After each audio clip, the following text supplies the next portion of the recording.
What's up guys, Anders here with another video. Today we're going to talk about the week 2 changes to Class Reworks. As you've seen on my channel, I've been going over the initial reworks for each class. Striker was this week. I uploaded a video on that, but we also got some changes to Warrior and Ranger that are important to talk about. I decided it would be better to do a separate video every week, giving you guys updates on what has changed on the Class Reworks that I've already covered. That way, if you do see the initial video of that class and are concerned that that class is seemingly undertuned or overtuned, like I say in every one of these rework videos, things will change, so I want to keep you guys informed. Now for this week, we received changes to Warrior and Ranger reworks. I'll start with Ranger and then we can move on to Warrior. Now Ranger, the Riding the Wind skill in Pre-Awakened can now be used on the ground. You can hold shift to move laterally or backwards with super armor, and you don't need to use evasive explosion shot to link the skills anymore. You can still do it the old way if you want, but this just gives you more mobility options. A good change, I think.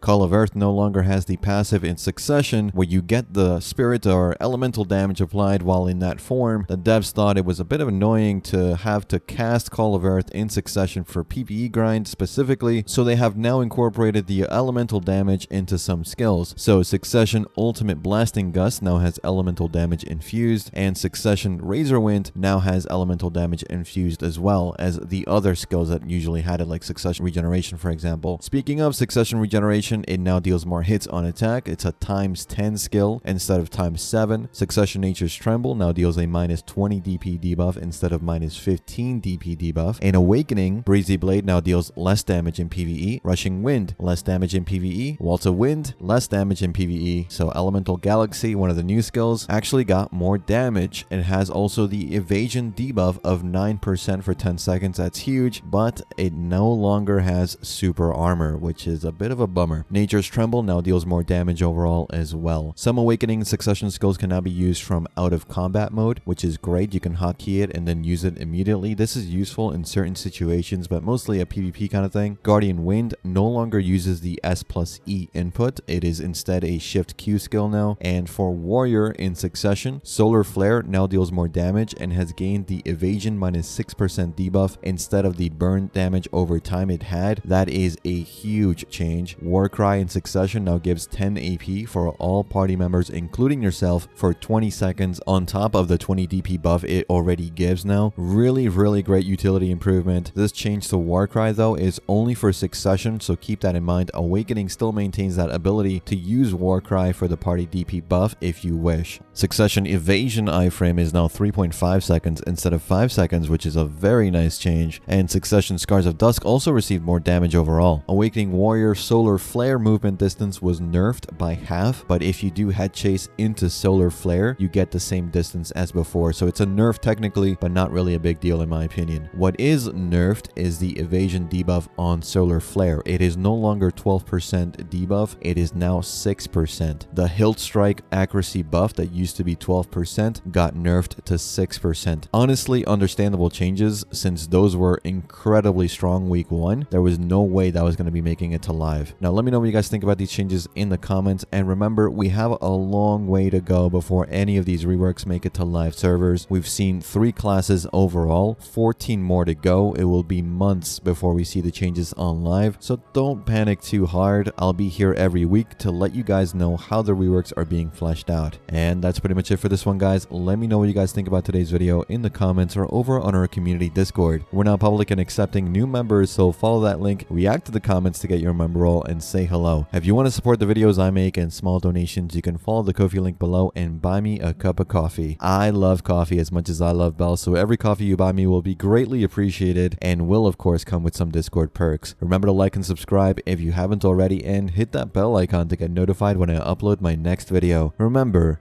bell is good. As always, guys, thanks again for watching. Thanks for listening. I'll see you all in the next one. Take care.